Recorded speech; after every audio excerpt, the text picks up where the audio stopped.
and in the heart of America lies a sleeping giant, a force so powerful its awakening could change the face of the earth.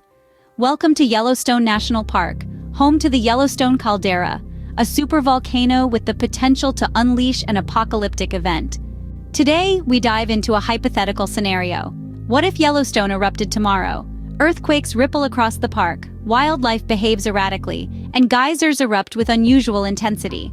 Scientists worldwide turn their attention to the growing unrest beneath Yellowstone. The power of a Yellowstone eruption would be unlike anything recorded in human history. Yellowstone has erupted 3 times in the past 2 million years.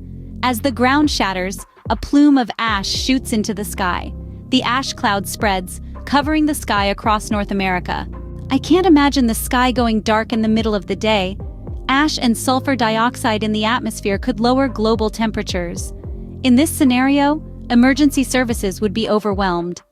While the eruption of Yellowstone is a low-probability event, don't forget to like, share, and subscribe for more thought-provoking content.